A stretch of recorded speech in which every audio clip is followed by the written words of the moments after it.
देखो बच्चे, थोड़ा सा ना हमें मालदीव होंगे बच्चे, इनस्टेबिलिटीज इन मालदीव करके होगा बच्चे, इनस्टेबिलिटीज इन मालदीव करके होगा बच्चे। छोटा सा ये टॉपिक है, बहुत बड़ा टॉपिक नहीं है बच्चे। किसके बाद है ये? इंडिया यूएस के बाद है क्या?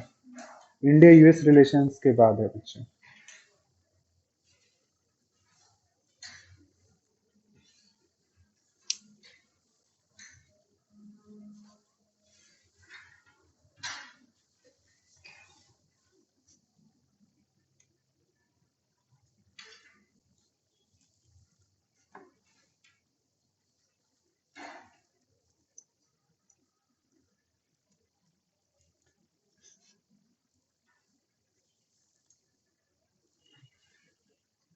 हाँ, एक पेज का है, छोटा सा ही टॉपिक है बच्चे।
ठीक है बच्चे, चलो इंडिया एंड मालदीव रिलेशंस देखते हैं बच्चे थोड़ा सा, क्योंकि यहाँ से क्वेश्चंस पूछे जा सकते हैं। ठीक है बच्चे, तो मालदीव की एक तो पहले हमें जोग्राफिकल सिचुएशंस देखनी है कि यस बच्चे, क्या हाँ, क्लास रिकॉर्ड हो रही है वैसे तो मैं, क्लास रिकॉर्ड हो रही है। ठीक, ठीक, ठीक है। Okay, no problem. ठीक, चलो। ठीक है बच्चे, तो जो मालदीव है बच्चे, ठीक है ना, तो मालदीव की सबसे पहले तो हमें ये पता होनी चाहिए कि मालदीव की जो जोग्राफिकल सिचुएशंस है, ठीक है, वो कहाँ पे लोकेटेड है बच्चे। तो जो मालदीव है बच्चे, वो इंडियन ओशियंस में है बच्चे, हिंद महासागर जो है बच्चे, वहां पे आपको मालदीव मिलेगा। और मालदीव का जो इम्पोर्टेंस है बच्चे, वो स्ट्रेटेजिकल इम्पोर्टेंस है बच्चे, क्योंकि इंडिया का जो भी ट्रेड होता है बच्चे थ्रू ओशियन, वो मैक्सिमम मैक्सिमम ट्रेड जो है बच्चे, वो ट्रेड किया जाता है इंडियन ओशियंस के थ्रू बच्चे। और इसी इंडियन ओशियन में बच्चे यूएस का भी एक नेवल एयर बेस है बच्चे, जिसको हम लोग डियोगो गार्सिया बोलते हैं बच्चे। तो मालदीव से जो डियोगो गार्सिया के डिस्टेंस है ना बच्चे, वो 300 किलोमीटर है बच्चे। और जो मालदीव है बच्चे, स्टार्टिंग में मालदीव जो था वो एक ब्रिटिश कॉलोनीज था बच्चे। 1965 के आसपास जो है बच्चे, मालदीव जो है वो ब्रिटिश कॉलोनी से क्या हुआ था, फ्री हुआ था। 1965 से पहले जो है बच्चे, मालदीव जो है वो पूरा का पूरा एक बच्चे, मालदीव जो है बच्चे, वो पूरा का पूरा एक ब्रिटिश कॉलोनीज है। तो ये भी थोड़ा सा ध्यान में रखना है। और मालदीव ने भी बच्चे, वहां पे तुम देखोगे गान आइलैंड है, GAN, गान आइलैंड है। ठीक है ना, कहीं नोट कर लेना। और गान आइलैंड में मालदीव ने, मतलब ब्रिटिश गवर्नमेंट ने अपना नेवल बेस डेवलप किया था। तो जो एक डिफेंस एयर बेस है वो गान में ब्रिटेन का भी था बच्चे, गान आयरलैंड में, इसलैंड में। और बच्चे मालदीव के अंदर जो डियोगो गार्सिया वैसे तो मालदीव में नहीं आता है, इंडियन ओशियंस में आता है, जहां पे आपका यूएस, ठीक है ना, एयर बेस है। ठीक, ठीक है, जिसका यूज, ठीक है, पूरे इंडियन ओशियंस पे कंट्रोल करने के लिए अमेरिका जो है वो करता है। ठीक है ना, तो उसकी जो डिस्टेंस है लगभग 300 किलोमीटर है। तो ये थोड़ी सी चीजें हमें ध्यान में रखना है बच्चे। ठीक है, दूसरी चीज है, मालदीव जो है बच्चे वो काफी नियरेस्ट है, ठीक है ना, लक्षद्वीप से बच्चे।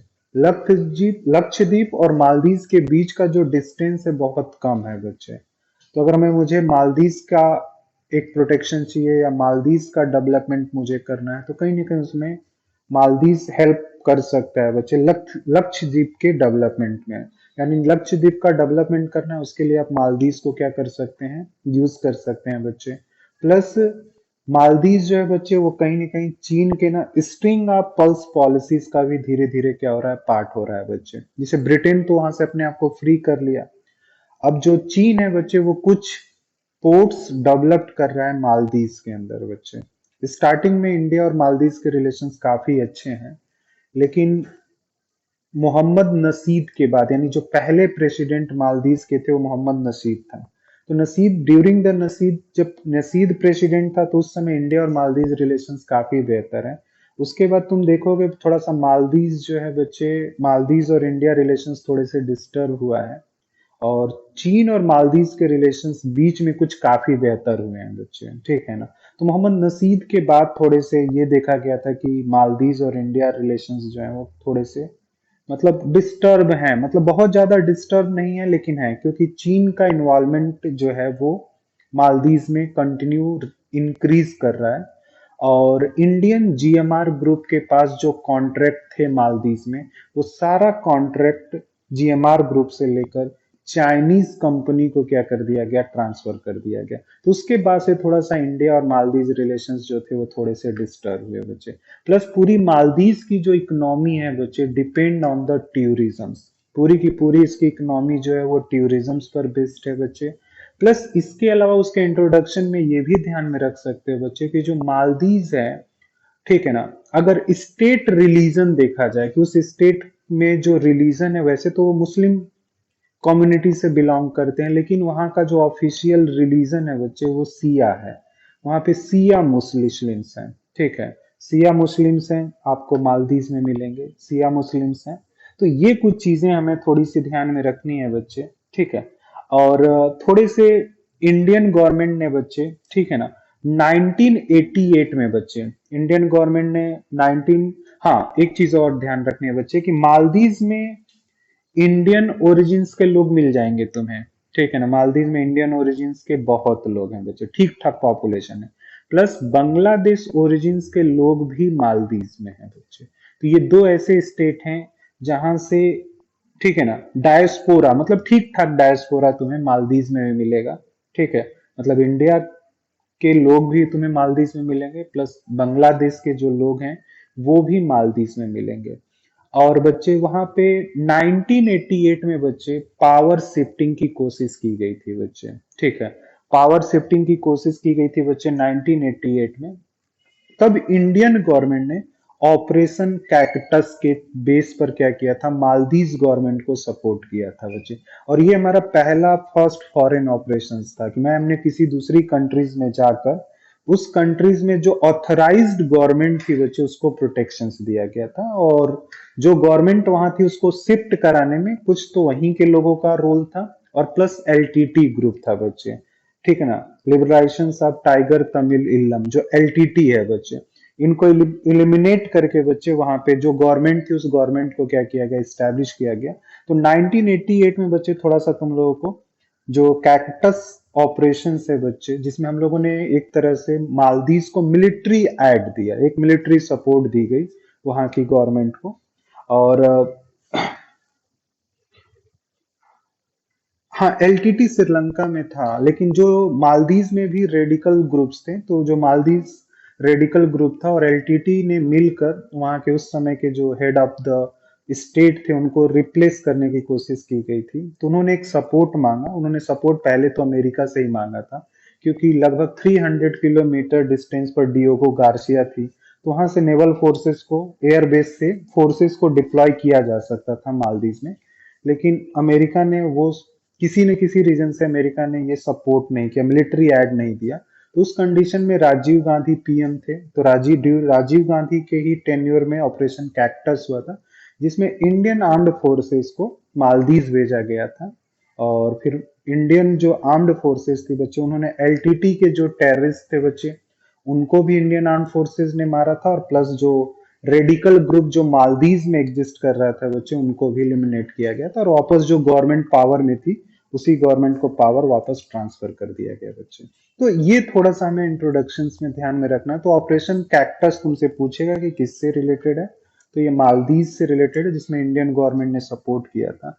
सेकेंड चीजें ये हो सकती है बच्चे कि मालदीव में बच्चे, जो मालदीव है समझ लो, वहां चीजें लिखी हुई, जो मालदीव है बच्चे, ठीक है ना, मतलब मालदीव में डेमोक्रेसी की स्टार्टिंग कब होती है बच्चे, तो मालदीव में जो स्टार्टिंग ऑफ डेमोक्रेसी है बच्चे वो 2008 है बच्चे।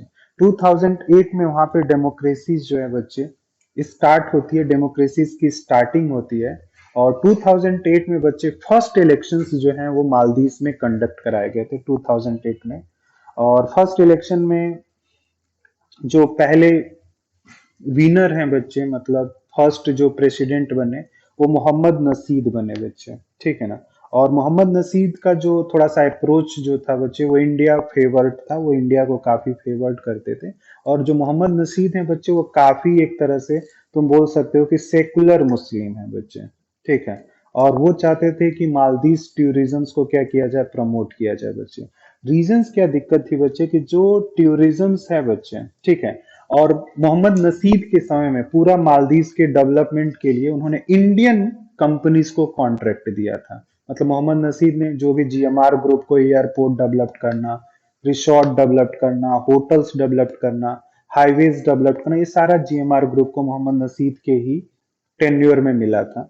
और इसके बाद से जो थोड़े से जो रिलेशंस खराब हुए मालदीव और इंडिया के बीच में, उसके पीछे ना थोड़ा सा जो कंजर्वेटिव मुस्लिम है वहां पे, उन कंजर्वेटिव मुस्लिम की वजह से इंडिया और मालदीव रिलेशंस थोड़े से डिस्टर्ब हुए थे। क्योंकि जो टूरिज्म होता है बच्चे, तो टूरिज्म में तुम जानते हो कि लोग घूमने के लिए जाते हैं, मौज मस्ती के लिए जाते हैं।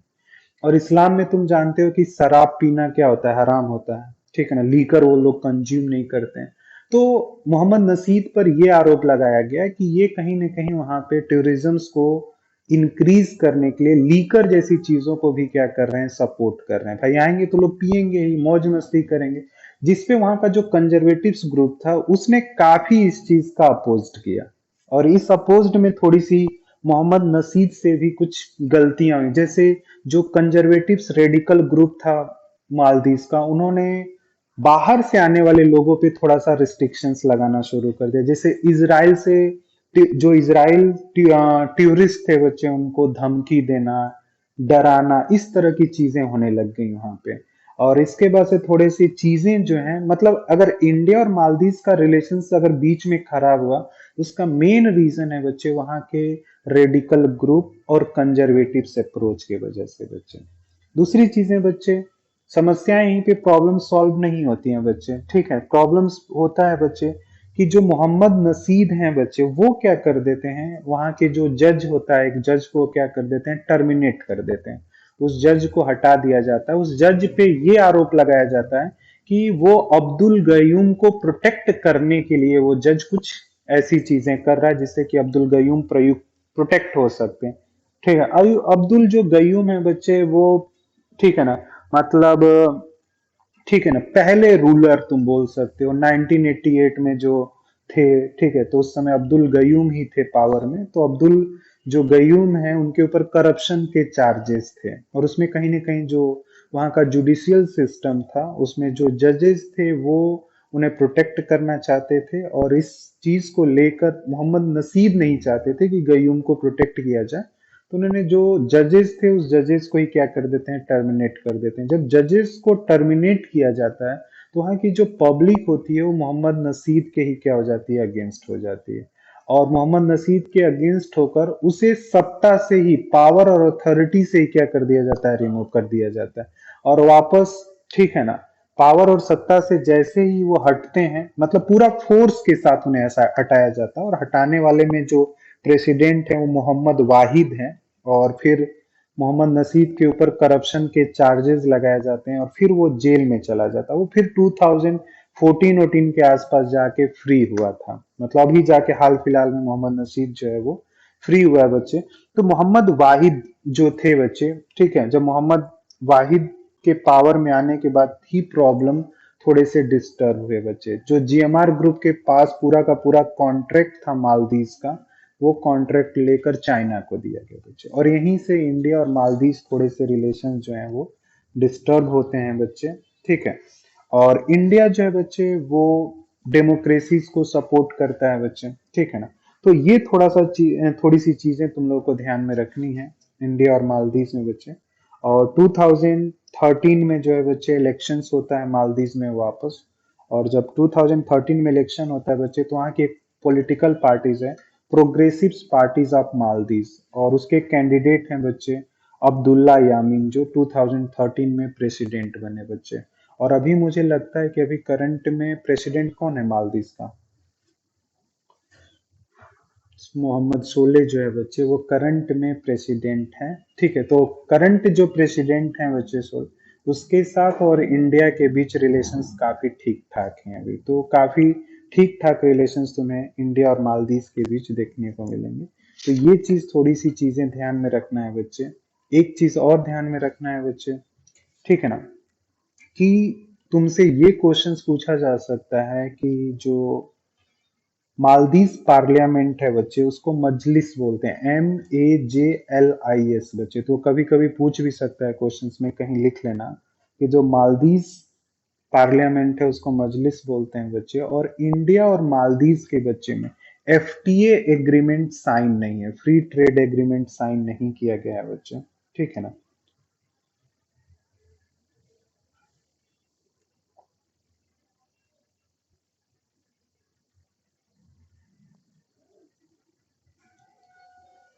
ठीक है। तो कभी कभी क्वेश्चन ये भी आएगा बच्चे पेपर में कि नेबरहुड फर्स्ट पॉलिसीज किसने दी है बच्चे? नेबरहुड फर्स्ट पॉलिसीज किस कंट्री की फॉरेन पॉलिसीज का पार्ट है? इंडिया का किस? ठीक है। तो नेबरहुड फर्स्ट पॉलिसीज जो है बच्चे वो इंडियन फॉरेन पॉलिसीज का पार्ट है। और ये कंसेप्ट किसने दिया है बच्चे, नेबरहुड फर्स्ट पॉलिसीज का? गुजराल डॉक्ट्रिन वो अलग है, गुजराल डॉक्ट्रिन अलग है जिसमें हम लोग नेबरिंग कंट्रीज के साथ रिलेशंस को बेहतर करेंगे। नेबरहुड फर्स्ट पॉलिसी जो है बच्चे, ये मोदी गवर्नमेंट ने क्या किया लाया, मोदी गवर्नमेंट के थ्रू ये पॉलिसीज जो है वो प्रमोट की जा रही है, जिसमें हम लोग क्या करेंगे अपने नेबरिंग कंट्रीज जो है, नेबर जो कंट्रीज हैं बच्चे उनको हम इंपॉर्टेंस देंगे। ये चला तो आ रहा है गुजरात डॉक्ट्रिन से ही बच्चे, लेकिन नेबरहुड फर्स्ट जो है बच्चे इसमें तुम्हें मोदी गवर्नमेंट को क्या करना है, टिक करना है। और मालदीव की जो है बच्चे वो एक, मैंने पहले भी बात की थी कि वो एक स्ट्रेटेजिकल इंपॉर्टेंस है बच्चे। और जो मालदीव है बच्चे, ठीक है ना, ध्यान में रखना मालदीव जो है वो, ठीक है ना, कॉन्स्टेंस तुम बोल सकते हो मालदीव जो है वो हर प्लेटफॉर्म पे इंडिया को सपोर्ट करता है बच्चे, चाहे वो कॉमनवेल्थ प्लेटफॉर्म हो, नेम हो, UN हो, या UNSC में परमानेंट मेंबर के लिए। तो हर जगह तुम देखोगे मालदीव जो है वो इंडिया को सपोर्ट करता है। और 2004 में जो सुनामी आई थी बच्चे, तो उस समय जो सुनामी की वजह से मालदीव में जो लॉसेस हुए थे बच्चे, उसके लिए इंडियन गवर्नमेंट ने काफी फंड और सपोर्ट दिया था बच्चे। ठीक है। और अभी लगभग 2014-15 आते हुए बच्चे, जैसे मालदीव का जो वाटर ट्रीटमेंट प्लांट है बच्चे उसमें थोड़ा सा कुछ प्रॉब्लम आ गया, तो इंडियन गवर्नमेंट जो है मालदीव को वाटर भी अवेलेबल करा रहा है। तो काफी चीजें, काफी एक तरह से इंडियन गवर्नमेंट जो है वो मालदीव को क्या कर रहा है बच्चे, हेल्प कर रहा है। तो ये चीजें ध्यान में रखना है बच्चे। दूसरी चीजें बच्चे जो ध्यान में रखना है बच्चे, कि Maldives is a toll get in a Indian oceans बच्चे। ठीक है ना, जिसके टोल गेट है पूरा माल इंडियन ओशियंस का टोल गेट है, आप वहीं से इंडियन ओशियंस में एंट्री करते हैं बच्चे। ठीक है ना। और जो मालदीव है बच्चे उसको अगर लोकेशंस देखोगे तो सादर्न एंड नॉर्दर्न पार्ट है बच्चे। ठीक है। मतलब gulf of Aden and gulf of हामुर्ज, HORMUZ, दोनों के बीच में जो है ना बच्चे वो मालदीव है। तो उसका जो जोग्राफिकल लोकेशंस है काफी क्रिटिकल है, स्टेट ऑफ मलक्का भी बोल सकते हो तुम्हें। ठीक है ना। गल्फ ऑफ अदन ऐसे लिख लो, द एक लिखो sea land of the communications, sea land of the communications are critical for the maritime trade. sea land of communications, critical for maritime trade, flow between the Gulf of Aden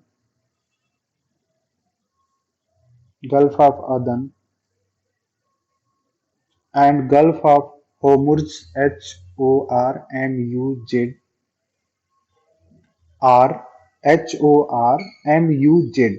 Hormuz, Aden, which is Gulf of flow between the Gulf of Aden and Gulf of Hormuz, in West Asia, Hormuz,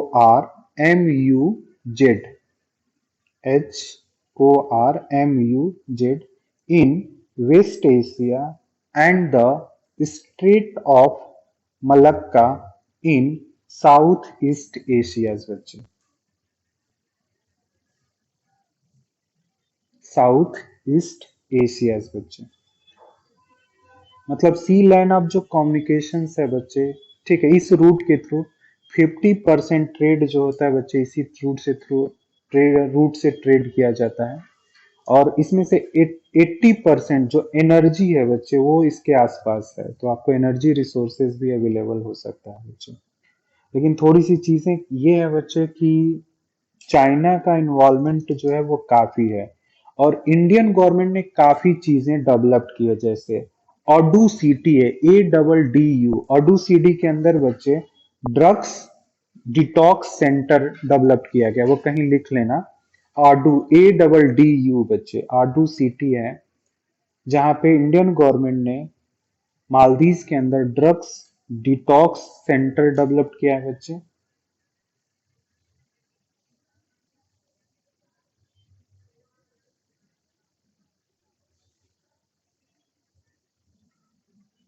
and एक और place है बच्चे Honey Madhu HANIMADHOO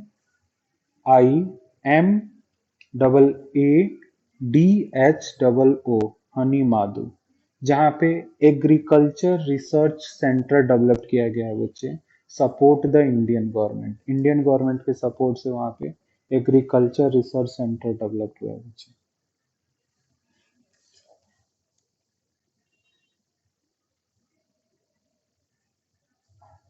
ठीक है बच्चे ये चीजें थोड़ी सी ध्यान में रखनी है बच्चे कौन सा agriculture research centre Honey Madhu है बच्चे MAADHOO हनी माधु HANIMA कर लेना DHOO हनी माधु जहाँ पे एग्रीकल मतलब इंडियन गवर्नमेंट के सपोर्ट से एग्रीकल्चर रिसर्च सेंटर डेवलप किया गया है बच्चे तो ये चीजें थोड़ी सी मालदीव में ध्यान में रखनी है बच्चे और करंट जो ठीक है ना सोली हैं बच्चे इब्राहिम मोहम्मद सोली जो हैं वो करंट प्रेसिडेंट हैं तो ये भी ध्यान में रखना है कि करंट प्रेसिडेंट कौन है पार्लियामेंट को बच्चे मजलिस बोलते हैं और इंडिया और मालदीव के बीच में बच्चे ठीक है ना अभी तक FTA एग्रीमेंट साइन नहीं किया गया फ्री ट्रेड एग्रीमेंट साइन नहीं है क्योंकि यहाँ पे ट्रेड डेफिसिट जो है बच्चे वो मालदीव का ज्यादा है कंपेयर टू इंडिया तो अगर FTA एग्रीमेंट साइन करता है तो और भी ज्यादा उसका ट्रेड डेफिसिट हो सकता है तो वो उस पर अभी रेडी नहीं है बच्चे और चाइना का इन्वॉल्वमेंट जो है वो मालदीव में काफी है बच्चे काफी चीजें चाइनीज गवर्नमेंट जो है वहाँ पे डेवलप्ड कर रही है बच्चे ठीक है ना और चाइना मालदीव में ठीक है ना पोर्ट्स भी डेवलप्ड कर रहा है उसका रीजन है बच्चे support the string pulse policies बच्चे वो अपने स्ट्रिंग पल्स पॉलिसीज के लिए ही बच्चे मालदीव में चीजों को इन्वेस्ट कर रहा है तो ये थोड़ी सी चीजें जो है बच्चे इंडिया एंड मालदीव में ध्यान में रखनी है क्लियर है बच्चों तो इसमें इतनी ही चीजें हैं इसके अलावा कुछ है नहीं इंडिया एंड मालदीव में एक जो हमें रिलेशंस करना है बच्चे नेक्स्ट वो हो सकता है कि ना हो तुम लोग के पास नोट्स में इंडियन म्यांमार रिलेशंस नहीं है ना वहाँ पे वैसे ग्रुप में मैंने भेज दिया बच्चों उसमें तो नहीं है ठीक है ना तो थोड़ा सा इंडिया एंड म्यांमार भी देखना है बच्चे हमें प्रेजेंट कर देता हूँ मैं तुम लोग को ठीक है इंडिया एंड मालदीव में कोई प्रॉब्लम्स तो बताओ बच्चे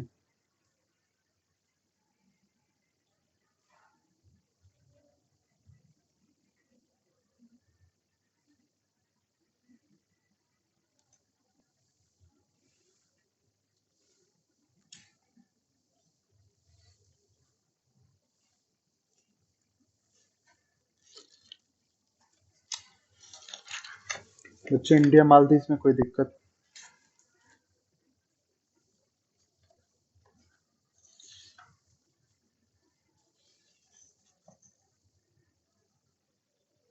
शशिकांत दृष्टा से,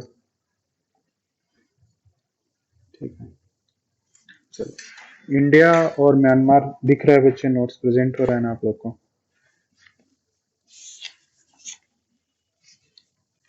ठीक है, देखो, जब भी हम इंडिया और म्यांमार रिलेशंस देखते हैं बच्चे, ठीक है ना, तो इसको ना टू पार्ट्स में डिवाइड करके देख लेना बच्चे। जैसे 1947 से लेकर बच्चे 1962, ठीक है ना, मतलब फर्स्ट फेज ये हो गया हमारा बच्चे। जो सेकेंड फेज है बच्चे, ठीक है ना, वो शुरू होता है बच्चे 1962 से लेकर बच्चे 1980s तक बच्चे, ठीक है ना। तो इस फेज में अगर तुम देखोगे ना बच्चे, तो इंडिया और म्यांमार रिलेशंस काफी अच्छे हैं बच्चे, ठीक है ना। इंडिया और म्यांमार रिलेशंस तुम्हें काफी अच्छे मिलेंगे 1947 से लेकर 1962 के बीच बच्चे। लेकिन इंडिया और म्यांमार रिलेशंस में जो एक डिस्टरबेंस क्रिएट हुई बच्चे, वो 1962 से शुरू हुई बच्चे, जब, ठीक है ना, मिलिट्री पावर एग्जिस्टेंस में आई बच्चे। मतलब मिलिट्री अथॉरिटी जैसे ही स्टैब्लिश होती है बच्चे, तो म्यांमार में जो मिलिट्री अथॉरिटीज है बच्चे, वो 1962 में स्टैब्लिश हुई। और 1962 के बाद से ही बच्चे इंडिया और म्यांमार रिलेशंस जो हैं वो धीरे धीरे डिस्टर्ब होने शुरू हुए। और फिर तुम देखोगे कि डेमोक्रेसी जो है बच्चे, वो म्यांमार में 2011 के आसपास स्टार्ट हुई फिर से बच्चे, मतलब डेमोक्रेसी। लेकिन फिर उसके बाद से तुम देखोगे कि दो 2019 2019 में जो इलेक्शंस हुए बच्चे, उस इलेक्शंस को कैंसिल करके वापस मिलिट्रीज पावर एग्जिस्टेंस में आ गई। और मिलिट्रीज का जो जो वहां पे सिस्टम है, जहां पे मिलिट्रीज के थ्रू चीजों को गवर्न किया जाता है बच्चे, उसको ना जुंटा पॉलिटिकल सिस्टम बोलते हैं बच्चे। तो वहां का जो पूरा पॉलिटिकल सिस्टम है बच्चे, जुंटा है। मतलब कॉन्स्टिट्यूशन में आर्मीज को ज्यादा पावर दिया गया है बच्चे, ठीक है। और आर्मी में उनकी जो रैंकिंग होती है, जो रैंक होते हैं, उसी के अकॉर्डिंग गवर्नमेंट में उनको पोर्टफोलियो दिया जाता है। आपका जो रैंक होगा उसके अकॉर्डिंग जो मिनिस्ट्रियल पोस्ट होगी वो आपको क्या की जाती है, अलॉट की जाती है। और मेजोरिटी में भी बच्चे आर्मी की ही मेजोरिटीज वहां पे देखी जाती है। तो 1947 से लेकर 1962 के बीच रिलेशंस काफी अच्छे हैं। और मिलिट्रीज के पावर में आने के बाद भी ऐसा नहीं था कि म्यांमार के साथ हमारे रिलेशंस जो हैं वो बहुत ही खराब हो गए, कुछ ऐसा नहीं था। मिलिट्रीज अब एग्जिस्टेंस में थी तो भी म्यांमार और इंडिया के रिलेशंस जो हैं वो ठीक ठाक हैं बच्चे। हाँ, थोड़ा सा डेमोक्रेटिक गवर्नमेंट अगर होती है तो आपके रिलेशंस और भी हेल्दी होते हैं। थोड़ा सा मिलिट्रीज पावर में थोड़े से रिलेशंस तो ठीक ठाक काम करते हैं, लेकिन उतने हेल्दी नहीं होते हैं जितना डेमोक्रेसीज में होता है। ये चीज ध्यान में रखनी है बच्चे। और म्यांमार में भी बच्चे तुम देखोगे ना, इंडियन ओरिजिन्स की ठीक ठाक पॉपुलेशन है बच्चे, लेकिन उनके पास भी सिटीजनशिप्स नहीं है बच्चे। क्योंकि जो सिटीजनशिप्स एक्ट है बच्चे वहां का, मतलब म्यांमार का जो सिटीजनशिप्स एक्ट है बच्चे, उस सिटीजनशिप्स एक्ट में सिर्फ जो बौद्धिस्ट हैं बच्चे, जिनको ओरिजिनली बर्मी माना जाता है, ओरिजिनल बर्मा या ओरिजिनल म्यांमार का माना जाता है, उन्हीं के पास एक्चुअली सिटीजनशिप्स है। ना तो जो रखाइन प्रोविंसेस में जो आपके रोहिंगा मुस्लिम हैं, उनके पास भी सिटीजनशिप्स नहीं है, वो तो लगभग 10 लाख के आसपास है। जो इंडियन ओरिजिन्स के होंगे वो 2.5 से 3 लाख के आसपास है, मतलब ठीक ठाक है, ठीक है। तो उनके पास भी सिटीजनशिप्स नहीं है। बाकी इंडियन ओरिजिन्स के जो लोग हैं उनके पास भी इंडियन मतलब म्यांमार सिटीजनशिप्स नहीं है बच्चे। हाँ, लेकिन जो इंडियन ओरिजिन्स के लोग हैं उनके साथ कुछ उस तरह का ट्रीटमेंट वहां के मिलिट्रीज का नहीं है, जिस तरीके से वहां की आर्मी जो है वो रोहिंग्या मुस्लिमों के साथ करती है बच्चे। और मानी जाती है कि वर्ल्ड में सबसे सप्रेस्ड, जिसको काफी टॉर्चर किया गया है, जिस कम्युनिटीज को, रोहिंग्या मुस्लिम ही है, ठीक है ना। सबसे ज्यादा टॉर्चर उन्हीं को काफी हाँ, तो काफी सप्रेस्ड एक कम्युनिटीज है बच्चे, ठीक है। और म्यांमार में अगर तुम देखोगे बच्चे कि अच्छा इंडिया के लिए म्यांमार इतना क्यों इंपॉर्टेंट है बच्चे, तो उसमें कई चीजें हैं, रीजन है बच्चे। एक तो नागा ट्राइब्स म्यांमार में पाई जाती है बच्चे, तो म्यांमार में भी नागा ट्राइब्स हैं। दूसरा बच्चे, बौद्ध रिलीजन जो है वो म्यांमार में भी है और इंडिया में भी बौद्ध रिलीजन है बच्चे। और नॉर्थ ईस्ट के साथ म्यांमार और नॉर्थ ईस्ट जो है बच्चे ज्वाइंटली जो बॉर्डर शेयरिंग करते हैं बच्चे, वो 1433 किलोमीटर का है बच्चे, किलोमीटर स्क्वायर का है। तो एक बॉर्डर शेयरिंग भी होती है। पूरा का पूरा आपका नॉर्थ ईस्ट एरिया जो है बच्चे, ठीक है ना, म्यांमार के साथ लगता है बच्चे। और कोई ऐसा बॉर्डर नहीं है बच्चे, नेचुरली जो है वो नॉर्थ ईस्ट और इंडिया के बीच में एक पार्टीशन होता है, ठीक है ना। तो लगभग 1433 किलोमीटर स्क्वायर का जो एरिया है बच्चे, ठीक है। खास बात और भी है बच्चे, म्यांमार एक इकलौती ऐसी कंट्री है बच्चे जो सी से भी इंडिया से लिंक करेगी बच्चे, सी रूट के थ्रू भी इंडिया को लिंक कर सकती है, और रोडवे कनेक्टिविटीज के थ्रू भी तुम म्यांमार को लिंक कर सकते हो। यानी आसियान में जो 10 कंट्रीज हैं बच्चे, उन 10 कंट्रीज में इकलौती जो कंट्री है वो म्यांमार है, जिससे आप रोडवे से भी, रोड कनेक्टिविटी से भी लिंक कर सकते हो, जोड़ सकते हो अपने आप को। और प्लस ओशियन रूट के थ्रू भी आप इसको क्या कर सकते हो, जोड़ सकते हो, बे ऑफ बंगाल के साइड में। हाँ, और क्या चीज?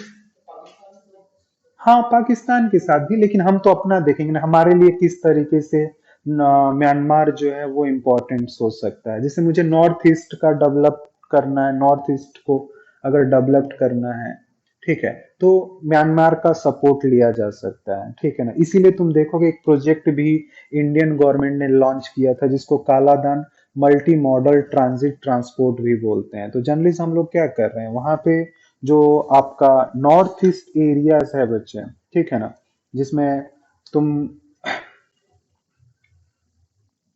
जो नॉर्थ ईस्ट एरियाज है बच्चे, यानी हम सीधा क्या करना चाहते हैं, मिजोरम को म्यांमार के साथ कालादान ट्रांजिट रूट से जोड़ देंगे बच्चे, प्लस कलकत्ता को भी लिंक कर लेंगे उसी के साथ। तो उसमें कहीं ना कहीं म्यांमार को भी बेनिफिट्स होगा और प्लस इंडिया को भी बेनिफिट्स हो सकता है, ठीक है। दूसरी चीज है, इंडिया इतना म्यांमार को इंपॉर्टेंस क्यों दे रहा है बच्चे, तो म्यांमार के पास नेचुरल गैसेस का रिजर्व है बच्चे। तो फॉर एनर्जी सिक्योरिटीज मुझे म्यांमार की क्या है, जरूरत है, तो मुझे अपनी कंट्रीज का अगर डेवलपमेंट करना है तो मुझे एनर्जी चाहिए, तो उसके पास नेचुरल गैसेस का काफी रिजर्व है बच्चे। नेचुरल गैसेस जो है वो काफी, ठीक है ना, लार्ज फॉर्म में वहां पे रिजर्व है, तो उन गैसेस का यूज किया जा सकता है बच्चे, ठीक है। दूसरी चीज है बच्चे, चीन में तुम जब देखोगे बच्चे, तो चीन में कोको आइलैंड है बच्चे, ठीक है ना, जहां पे चीन का, ठीक है ना, एयर बेस है पूरा का पूरा बच्चे, ठीक है, चीन का एयर बेस है। तो उसको काउंटर करने के लिए बच्चे हम म्यांमार का क्या कर सकते हैं, यूज कर सकते हैं बच्चे। क्लियर है बच्चे। और इंडियन फॉरेन पॉलिसीज में बच्चे, लुक ईस्ट पॉलिसीज जो है बच्चे, उसका एंट्री गेट म्यांमार ही है बच्चे। आप म्यांमार से आपके रिलेशंस अच्छे होंगे, तभी आप ईस्ट के कंट्रीज के साथ अपने रिलेशंस को स्ट्रॉन्ग कर सकते हैं। तो पूरे लुक ईस्ट पॉलिसीज का जो स्टार्टिंग पॉइंट है ना बच्चे, वो क्या है, म्यांमार है बच्चे। क्लियर है बच्चों। अब एस ठीक है, यहां तक चीजें, बेसिक इंट्रोडक्शन तुम लोग को पता चल गया, ठीक है। अब हमें ये समझना होता है बच्चे कि अच्छा ऐसे क्या क्या फैक्टर्स हैं, क्या रीजंस हैं जिसके वजह से इंडिया और म्यांमार रिलेशंस खराब हुए बच्चे। तो उसमें रिलेशंस खराब होने में सबसे पहला फैक्टर है बच्चे, ठीक है ना, मिलिट्रीज गवर्नमेंट का एग्जिस्टेंस में आना बच्चे। जैसे ही मिलिट्रीज गवर्नमेंट, मिलिट्रियल पॉलिटिकल सिस्टम के एग्जिस्टेंस में आने के बाद बच्चे, इंडिया और म्यांमार रिलेशंस थोड़े से क्या होने लग गए, खराब हो गए। दूसरी चीजें तुम देखोगे ना बच्चे, एक कम्युनिटीज है चेटियार उसको बोलते हैं, वो इंडियन ओरिजिन्स कम्युनिटीज है बच्चे, वो म्यांमार में भी है। तो एक्चुअली क्या हुआ, जैसे ही नॉन डेमोक्रेटिकल गवर्नमेंट म्यांमार में आई, उन्होंने क्या किया, सोशलिज्म के, सोशलिस्ट पॉलिसीज में उन्होंने क्या किया, चेटियार जो कम्युनिटीज हैं उनकी जमीनें छीन ली। सोशलिज्म में यही होता है, सोशलिज्म में क्या हो जाती है, हाँ, एक ही कम्युनिटी से जमीनें, हाँ, हाँ तो छीनना, तो वो क्या किया, सोशलिज्म पॉलिसीज पर चलते हुए कहा कि हम सोशलिस्ट पॉलिसीज को इंट्रोड्यूस कराते हैं। और सोशलिस्ट पॉलिसीज में एक्चुअली तुम लोग को पता होगा बच्चे कि जो रिसोर्सेज होते हैं ना, वो होते हैं control the state, under the control state होते हैं। तो उसने क्या कर दिया, चेटियार जितनी भी कम्युनिटीज की जमीनें थी वो समाजवाद के नाम पर उनसे छीन ली। अब जमीनें अगर तुम छीन लेते हो और स्टेट के कंट्रोल में जमीनें आ जाती हैं बच्चे, तो लोगों का जो एक वेल्थ हो है ना, और जो एक इनकम है ना, वो काफी नीचे आ जाता है। तो एक सोसाइटी में जो उनका एक स्टेटस है ना बच्चे, वो भी क्या होता है, डाउन होता है। तो जैसे ही आप इकोनॉमिकली और अकॉर्डिंग टू वेल्थ अगर आप वीक हुए ना, तो कोई भी आपको क्या कर सकता है, सप्रेस कर सकता है। चीजें ये हुई, ये चीजें क्या हुआ, इंडिया और म्यांमार रिलेशंस को काफी डिस्टर्ब किया बच्चे। प्लस जो जैसे ही वहां पे मिलिट्री पॉलिटिकल सिस्टम का एग्जिस्टेंस हुआ बच्चे, तो नॉर्थ ईस्ट में पहले से सेपरेटिस्ट ग्रुप थे बच्चे, जो नॉर्थ ईस्ट एरियाज को सेपरेट कराना चाहते थे।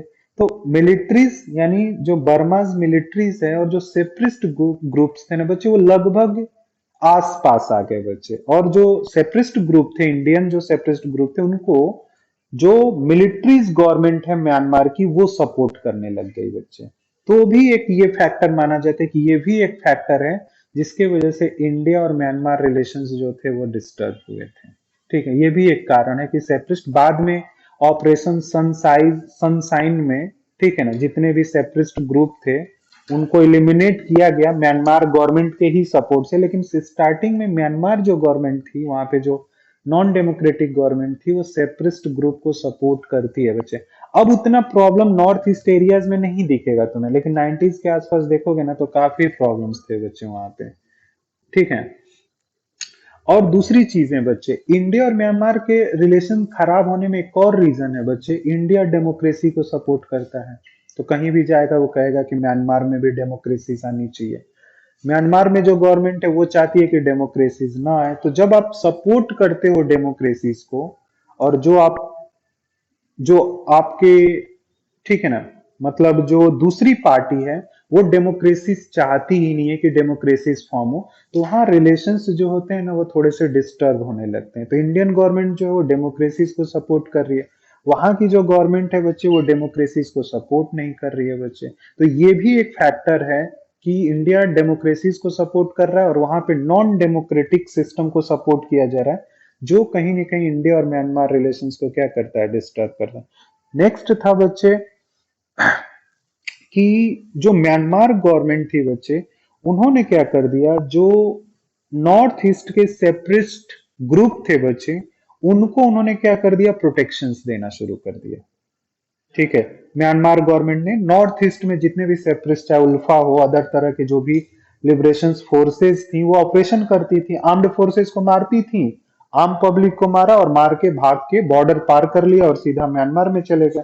तो वहां पे जो गवर्नमेंट होती थी वो क्या करती थी, उनको प्रोटेक्ट करती थी। तो इंडियन गवर्नमेंट जो थी इसका अपोज करती थी कि आप उन लोगों को प्रोटेक्ट ना करें, आप उन्हें हमें दें। इंडियन गवर्नमेंट उनके साथ देखेगी कि किस तरह से डील करना है। बांग्लादेश वाले में भी यही हो रहा था। जब खालिदा जिया की गवर्नमेंट थी, तो वो भी क्या करती थी, अनूप चेतिया जैसे जो रेडिकल सेपरिस्ट लीडर थे बच्चे, वो ऑपरेशन करते थे और सीधा बांग्लादेश में चले गए या फिर म्यांमार में चले जाते थे। और फिर आप दूसरे देश में चले गए, तो अगर उस कंट्री के साथ आपके बेहतर डिप्लोमेटिक रिलेशंस नहीं है ना, तब तक आप उनका कुछ नहीं बिगाड़ सकते थे। तो ये प्रॉब्लम होता था, जिसने क्या किया, इंडिया और म्यांमार रिलेशंस को काफी डिस्टर्ब किया। ठीक है, तो ये कुछ फैक्टर हैं जो तुम लोगों को ध्यान में रखना है। ठीक है, अब ये तो हमने देख लिया, लगभग 90s तक यही चीजें चली बच्चे। फिर हम लोग देखते हैं कि 90s के बाद इंडिया और म्यांमार रिलेशंस कैसे हैं बच्चे। ठीक है ना, तो इंडिया और म्यांमार रिलेशंस जो है ना बच्चे, वो 88 में आकर धीरे धीरे सही होने लगे, क्योंकि उस समय राजीव गांधी जो थे वो 1988 में पीएम बने बच्चे, मतलब 84 के बाद ही वो पीएम हो चुके थे। ठीक है, इंदिरा गांधी एसेनेशन के बाद से उनको पीएम बनाया गया बच्चे। तो उसके बाद से तुम देखोगे कि इंडिया और थोड़ा सा बच्चे म्यांमार रिलेशंस जो हैं वो धीरे धीरे ठीक होने लगे। और फिर 90s में बच्चे लुक ईस्ट पॉलिसीज आई। ठीक है ना, गुजराल डॉक्ट्रिन आया, जिसमें हमें पड़ोसी देशों को ज्यादा इंपॉर्टेंस देना था, नेबरिंग कंट्रीज को। तो ये चीजें इंडिया और नेपाल, इंडिया और म्यांमार रिलेशंस को ठीक किया। प्लस 90s के बाद से तुम देखोगे ना बच्चे, इंडिया में लिबरलाइजेशन, प्राइवेटाइजेशन एंड ग्लोबलाइजेशन है। और 90s में ऐसा नहीं था कि सिर्फ इंडिया में ही आया, एशिया में बहुत सारी कंट्रियों ने कम्युनिज्म को छोड़कर ना एलपीजी मॉडल को अडॉप्ट किया, लिबरलिज्म के पॉलिसीज पर चलना शुरू किया। लिबरल इकोनॉमी, हाँ, यूएसएसआर जब कोलैप्स हो गया, सभी कंट्रियों ने देख चुकी थी कि कम्युनिस्ट एजेंडे पर चल के आप बहुत ज्यादा डेवलपमेंट नहीं कर सकते हो। कम्युनिज्म्स में और सोशलिज्म्स में ना बहुत ज्यादा डेवलपमेंट नहीं होता है, ठीक है ना। और लोगों को रिक्वायरमेंट, डिमांड होती है डेवलपमेंट की, तो ज्यादा अगर डेवलपमेंट करना है तो आप लिबरल इकोनॉमिक पॉलिसीज में ही कर सकते हो। तो फाइनली क्या हुआ कि जब इंडिया में भी लिबरल इकोनॉमिक पॉलिसीज को अडॉप्ट किया गया, तो जितनी भी आसियान कंट्रीज थी ना जो कम्युनिस्ट मॉडल पे चल रही थी, उन सभी ने धीरे धीरे कम्युनिस्ट मॉडल को छोड़कर लिबरल इकोनॉमिक मॉडल को अडॉप्ट कर लिया। इसीलिए तुम देखोगे कि 90s के बाद आसियान कंट्रीज के साथ इंडिया के रिलेशंस बेहतर हुए थे। उससे पहले आसियान कंट्रीज के साथ इंडिया के कुछ खास रिलेशंस नहीं है बच्चे, बहुत अच्छे रिलेशन नहीं है। जब लिबरल इकोनॉमिक पॉलिसीज एडॉप्ट शुरू हुई ना, सभी कंट्रियों ने करना शुरू किया, तो उसके बाद तुम देखोगे कि धीरे धीरे इंडिया और बाकी कंट्रीज के साथ रिलेशंस जो हैं वो ठीक होने। तो उसी में बच्चे तुम्हारा म्यांमार के साथ भी इंडिया के रिलेशंस बेहतर हो, क्योंकि अगर मिलिट्री पावर को अथॉरिटीज में रहना है बच्चे, तो उनको भी रिफॉर्मेंस लाने ही पड़ेंगे। पब्लिक को कुछ न कुछ चीजें अवेलेबल करानी ही पड़ेगी। अगर पब्लिक को आप अवेलेबल नहीं कराओगे, पब्लिक आपके अगेंस्ट खड़ी हो जाएगी, और फिर पब्लिक अगर आपके अगेंस्ट आ गई तो आप उनको कंट्रोल नहीं कर सकते हो। तो इसलिए बच्चे वहां पे तुम देखोगे कि ये चीजें हुई। तो 90s के बाद से धीरे धीरे बच्चे, ठीक है ना। और इंडियन गवर्नमेंट भी चाहती थी कि मालदीव में डेमोक्रेसी एस्टैब्लिश हो, और अमेरिका भी चाहता था कि नहीं, म्यांमार में डेमोक्रेसी एस्टैब्लिश हो बच्चे, ठीक है। क्योंकि इंडियन गवर्नमेंट का इंटरेस्ट इसी में था कि अगर म्यांमार के साथ हमारे रिलेशंस ठीक होते हैं बच्चे, तो हम नॉर्थ ईस्ट को डेवलप कर सकते हैं। बाकी हमारे पास कोई दूसरा तरीका नहीं है नॉर्थ ईस्ट को डेवलप करने। दिल्ली और नॉर्थ ईस्ट के बीच में इतना ज्यादा डिस्टेंस है कि कुछ नहीं आप कर सकते। वहीं के कंट्री से सपोर्ट लेकर नॉर्थ ईस्ट के मार्केट को डेवलप किया जा सकता है बच्चे। तो उसके लिए आपको क्या करना पड़ेगा, नेशनल हाईवेज डेवलप करने पड़ेंगे, ओशियंस रूट डेवलप करने पड़ेंगे, तो ही मालदीव, मतलब मालदीव में बोल रहा हूँ, तो ही नॉर्थ ईस्ट एरियाज क्या हो सकता है, डेवलप हो सकता है। एंड फाइनली तुम देखोगे बच्चे 2012 में, ठीक है ना, फाइनली म्यांमार में डेमोक्रेसी जो थी वो क्या हो गई, स्टैब्लिश हो गई बच्चे। और आंग सा सूकी जो है बच्चे, उनकी पॉलिटिकल पार्टीज जो है वो क्या हो गई, पावर में आ गई। लेकिन फाइनली वो हेड बन नहीं सकती हैं, क्योंकि उनके पास वहां की सिटीजनशिप्स तो है, लेकिन जिनसे मैरिज की थी वो कोई फॉरेनर है। तो इसलिए वहां के आप हेड ऑफ द जो स्टेट होता है वो आप हो नहीं सकते हैं। बाकी आपको बड़ा पोस्ट दिया जाएगा, लेकिन जो हेड ऑफ गवर्नमेंट होता है वो पोस्ट वहीं के सिटीजन्स को मिलती है, और वहीं पर आपको मैरिज करनी पड़ेगी। आउट ऑफ द स्टेट जाके अगर आप मैरिज करते हो तो वहां पे ये चीजें आपको मिलती नहीं है। तो आ तो गई वो पावर में, उनकी पॉलिटिकल पार्टीज पावर में। नहीं, इंडियन में भी है बच्चे कि जैसे, नहीं कर सकता है बच्चे, लेकिन इंडिया में बाई प्रेसिडेंट बनने के लिए बाई बर्थ चाहिए। हाँ, शादी आप कर लीजिए, ठीक है ना, ठीक है ना, आप शादी कर लीजिए, लेकिन वहां पे जो सिटीजनशिप्स के प्रोविजंस है ना, उसमें कुछ इसी तरह की चीजें हैं, ठीक है ना। मतलब वो दोनों वहीं के होने चाहिए। जैसे नेपाल में भी, ठीक है ना, जैसे नेपाल का लड़का है और आउट ऑफ द स्टेट लड़की है बच्चे, तो उसको भी सिटीजनशिप्स मिलने में दिक्कत आती है नेपाल में। उसके बच्चों को भी सिटीजनशिप्स नहीं मिलेगी। हर स्टेट में अलग अलग रूल्स हैं बच्चे, नेशन से स्टेट में, तो वहां पे ये प्रॉब्लम्स होते हैं। तो वहां पर भी ये प्रॉब्लम्स है बच्चे, ठीक है ना। और इनकी जो पॉलिटिकल पार्टीज है बच्चे, आंग सान सू की वो है नेशनल लीग फॉर डेमोक्रेसी, ठीक है। मतलब 2011-12 में उन्होंने इलेक्शंस भी लड़ा, और इलेक्शंस लड़ने के बाद वो पावर में भी आ गए बच्चे। और उस समय मनमोहन सिंह गवर्नमेंट थे बच्चे। तो म्यांमार और मनमोहन सिंह गवर्नमेंट के बीच में बच्चे कुछ बायलैटरल एग्रीमेंट हुए, जिसमें इकोनॉमिकल हमें सपोर्ट करना था म्यांमार को, टेक्निकल सपोर्ट है बच्चे, एयर सपोर्ट है, और डेवलप द इंग्लिश, इंग्लिश का डेवलपमेंट करते हैं क्योंकि बर्मी भाषा का वो लोग प्रयोग करते हैं बच्चे, बर्मा लैंग्वेज यूज करते हैं। तो ये चीजें हैं बच्चे। और प्लस टेररिज्म के अगेंस्ट थोड़ा सा क्या किया जाए, लड़ा जाए बच्चे। तो टेररिज्म को लेकर भी कुछ बायलेटरल्स एग्रीमेंट जो हैं वो इंडिया और म्यांमार के बीच 2012 में साइन हुए थे, ठीक है, मनमोहन सिंह गवर्नमेंट में बच्चे। अब जो सबसे बड़ी प्रॉब्लम्स है ना बच्चे, वो प्रॉब्लम है वहां पे रोहिंगा मुस्लिम के बच्चे, ठीक है ना। रोहिंगा मुस्लिम जो है वो सबसे बड़ी प्रॉब्लम्स है बच्चे, ठीक है। और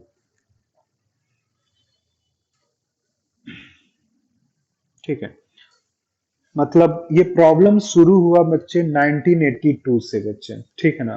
मतलब रोहिंगा जो प्रॉब्लम है बच्चे वो शुरू नहीं होता, अगर उनको सिटीजनशिप्स मिल जाती बच्चे 1982 में ना, तो हो सकता था कि जो रोहिंगा मुस्लिम है बच्चे वो इतना प्रॉब्लम नहीं करते, ठीक है, क्योंकि उनका यही मानना है कि हम बहुत पहले से म्यांमार में रह रहे हैं, जबकि वहां के जो बर्मी, ओरिजिनल जो बर्मी हैं बच्चे, बौद्धिस्ट जो हैं, वो ये मानते हैं कि ये लोग हाल फिलहाल में आए हुए हैं। तो ये एक तरह से माइग्रेटेड पॉपुलेशन है, और इनकी पॉपुलेशन तेजी से इंक्रीज कर रही है, और कहीं ऐसा ना हो कि हम जो ओरिजिनल बर्मी हैं, ओरिजिनल म्यांमार माइनॉरिटीज में ना आ जाए। तो ये एक फियर जो है बच्चे, ठीक है, उनको सिटीजनशिप्स देने से क्या कर दी, मना कर दी। उन्हें सिटीजनशिप्स नहीं मिला, और जब सिटीजनशिप्स नहीं मिलता है बच्चे, तो बहुत सारे राइट्स आपको मिलते ही नहीं है, आप उसी कंट्री में क्या हो गए, फॉरेनर हो गए, ठीक है। तो आपके राइट जो होंगे वो प्रोटेक्ट नहीं होंगे, ठीक है ना। जो बेसिक नेसेसरी चीजें हैं वो भी फुलफिल करने में आपके लिए प्रॉब्लम्स क्रिएट होंगी। तो ऐसे बहुत सारे प्रॉब्लम्स हुए बच्चे, ठीक है ना।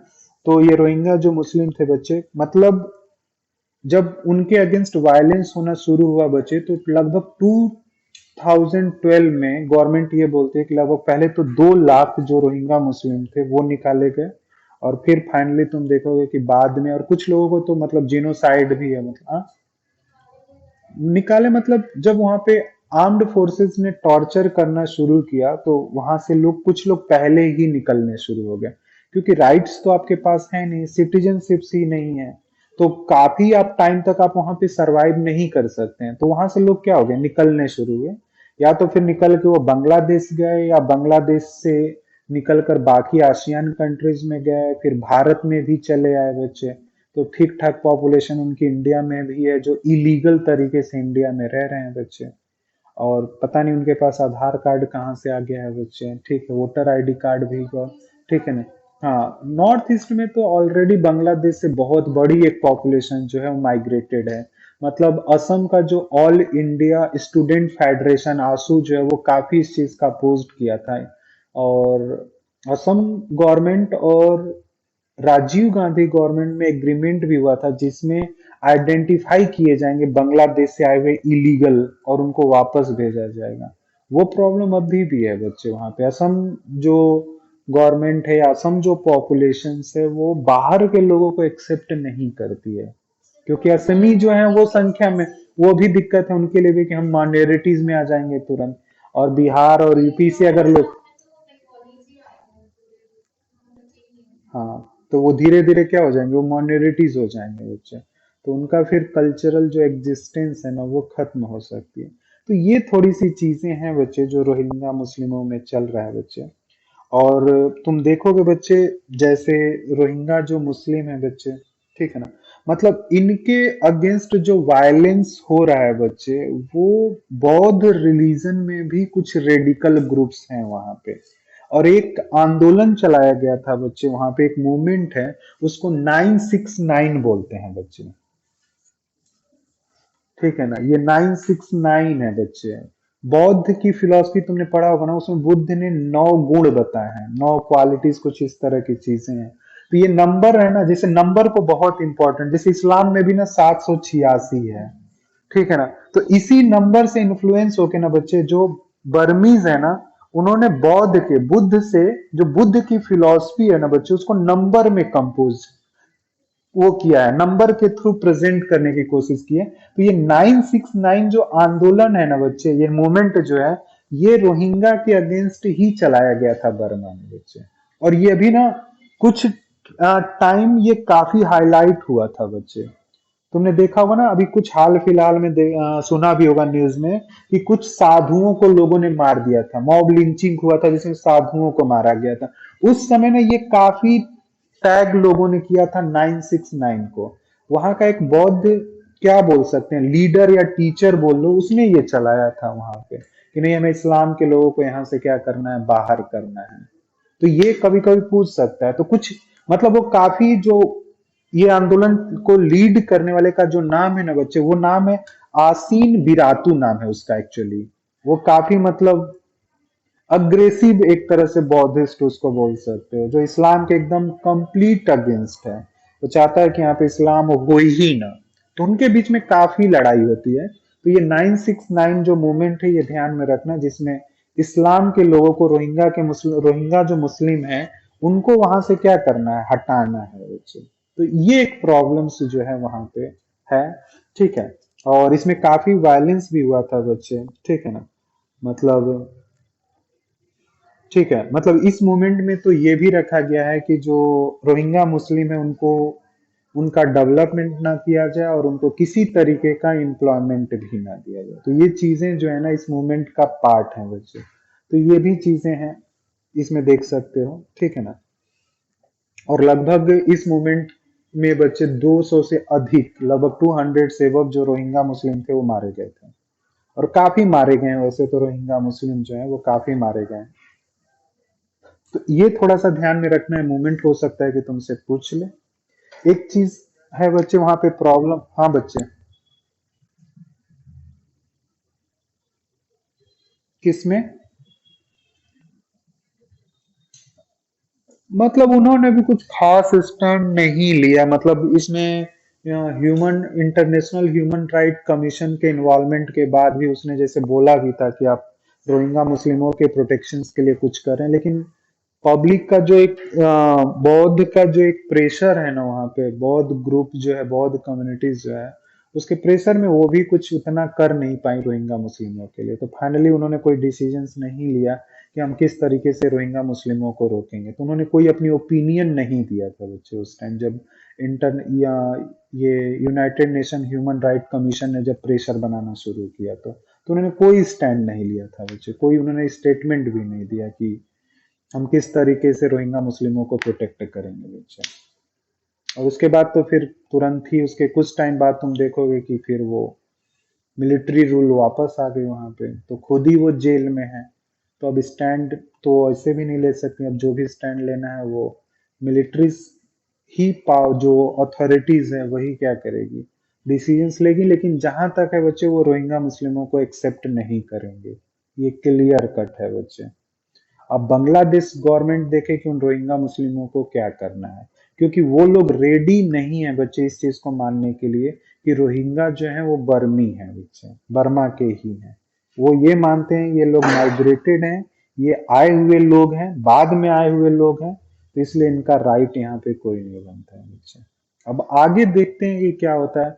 हो सकता है कि वहाँ के पॉलिटिकल सिस्टम में अगर कोई चेंजेस आता है, तो फिर देखा जा सकता है कि उन रोहिंग्या मुस्लिमों के, वैसे तो उन्होंने पूरा रखाइन प्रोविंसेस खाली ही करा दिया है बच्चे, कोई बचा नहीं। या तो वो बांग्लादेश में जो कैंप्स हैं, ठीक है ना, जो नॉन गवर्नमेंट ऑर्गेनाइजेशंस के थ्रू चलाए जा रहे हैं उनमें है, या फिर वो लोग किसी न किसी तरीके से बच्चे दूसरी दूसरी कंट्रियों में जाके सरवाइव कर रहे हैं बच्चे। और काफी मतलब लोगों की डेथ हो गई बच्चे, मतलब समुद्र को पार करते हुए बच्चे। ठीक है ना। तो ये चीज भी है। जहां इनको सेटल किया जा रहा है बच्चे, वहां भी बहुत बड़ा है, प्रॉब्लम है, साइक्लोन का लेके है बच्चे। लो लैंड है बच्चे, कभी कभी भी पानी वहां फिल हो सकता है। तो जहां उनको रखा गया है, जो कैंप उनका लगा है, वहां पे भी बहुत बड़ी प्रॉब्लम्स है। तो वहां पे भी ह्यूमन राइट का उनका वायलेशन हो रहा है। और शेख हसीना के पास भी तो इतना फंड नहीं है कि उनके लिए कुछ कर सकती हैं। और दूसरा, अगर वो करती हैं तो वहां के जो मुस्लिम होंगे वो प्रॉब्लम कर देंगे बच्चे। इनमें भी तो बड़ी प्रॉब्लम्स है ना, कि रोहिंग्या मुस्लिम है, सिया मुस्लिम है, सुन्नी मुस्लिम्स हैं, तो बहुत सारे प्रॉब्लम्स वहां पे क्रिएट हो रहे हैं सबसे कहें। ठीक है बच्चों। ठीक है।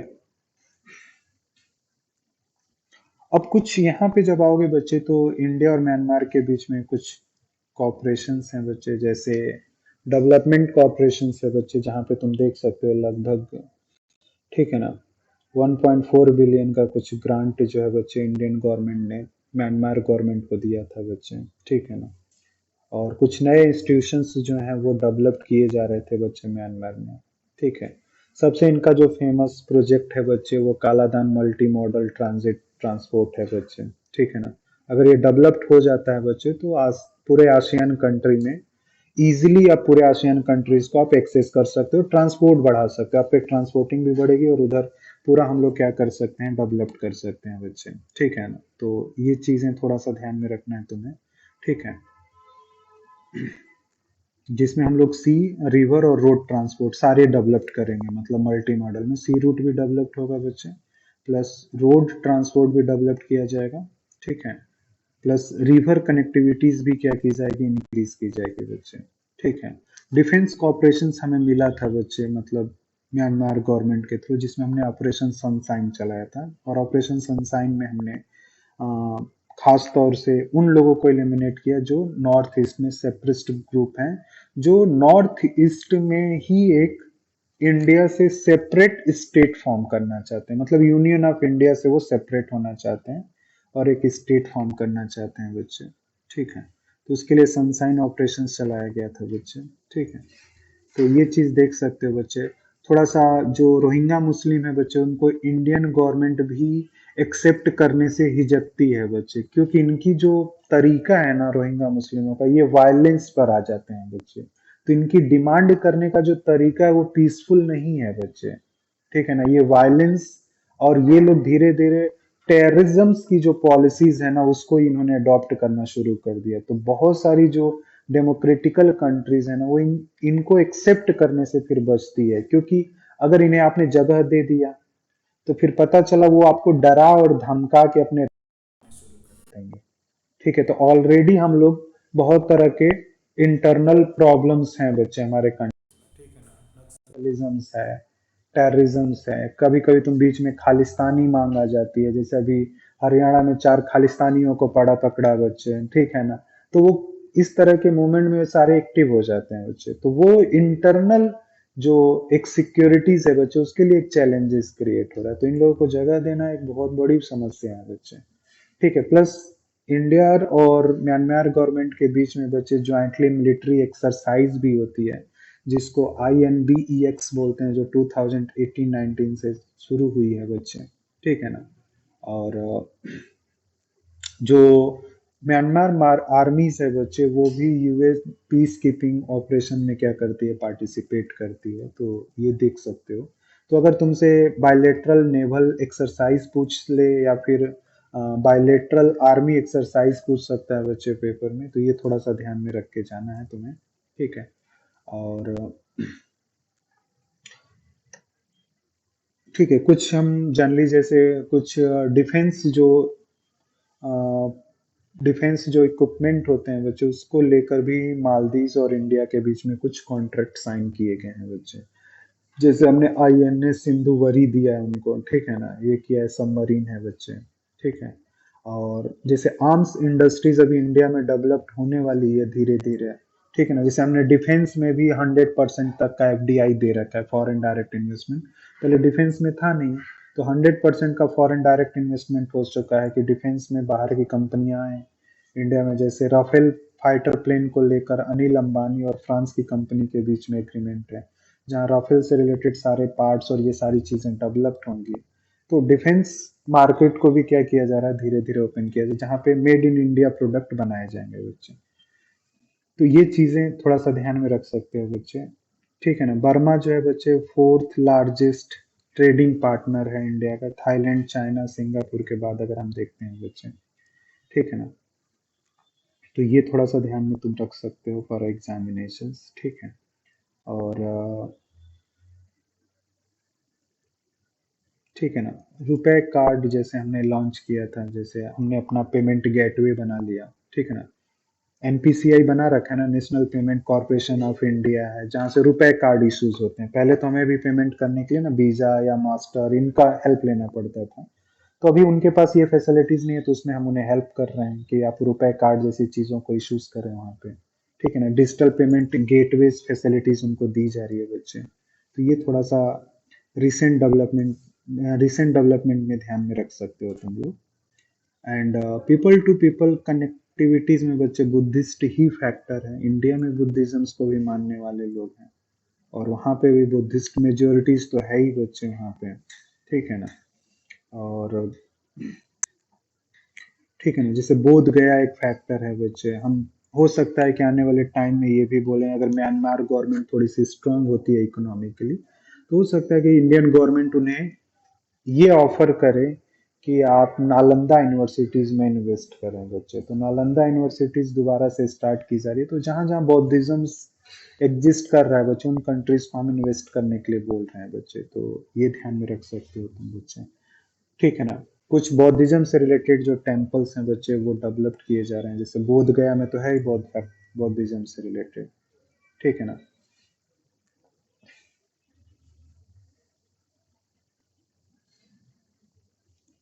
तो ये कुछ बच्चे इंडिया और म्यांमार के बीच हैं बच्चे।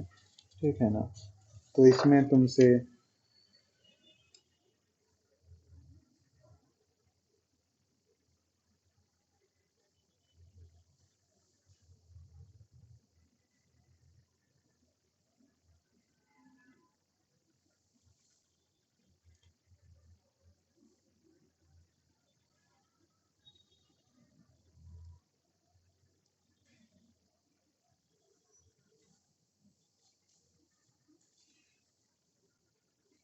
ठीक है बच्चे, तो इतनी चीजें इंडिया एंड म्यांमार में थी। एक बार रीड कर लो, कुछ अगर इसमें पूछना है तो पूछ सकते हो कुछ है।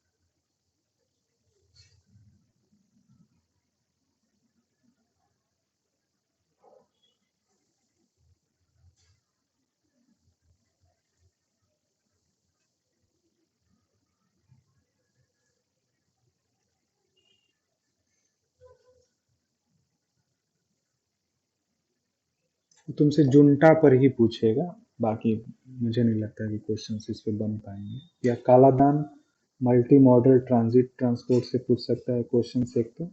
ठीक है। और जो रोहिंग्या मुस्लिम है बच्चे, वो किस प्रोविंसेस में थे, वहां से क्वेश्चंस निकल जाता है। और डेमोक्रेसीज की स्टार्टिंग म्यांमार में कब हुई, एक क्वेश्चन ये निकल सकता है यहाँ पे बच्चे। और इसके अलावा कुछ खास इसमें से क्वेश्चंस निकलता नहीं है बच्चे। ठीक है ना, म्यांमार के साथ तो यही कुछ क्वेश्चंस निकलते हैं बच्चे। तो एक बार देख लो बच्चों, अगर कुछ पूछना है तो पूछो।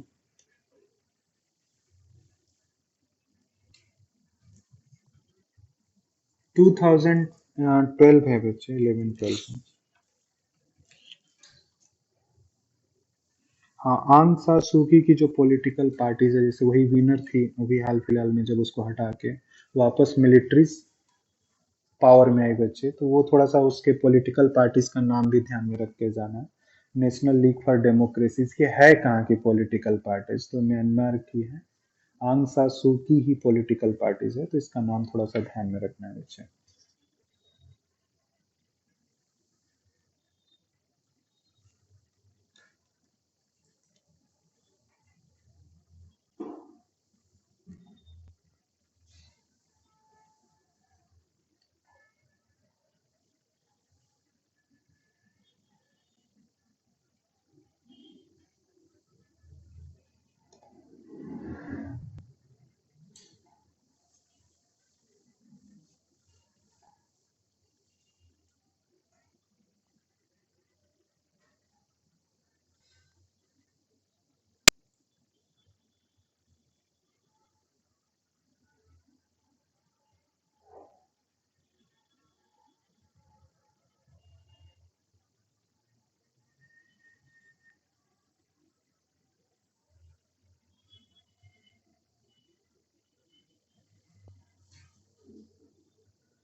वे देख लो, अगर कुछ प्रॉब्लम हो तो पूछ लो।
क्वेश्चंस दिख रहे हैं तुम लोग को?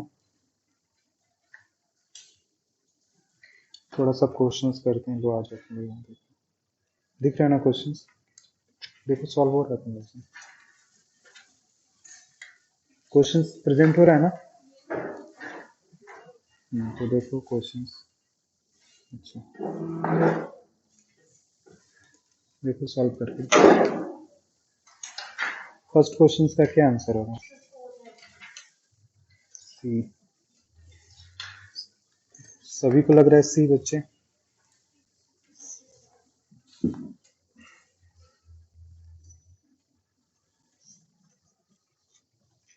ठीक है, नेक्स्ट क्वेश्चंस।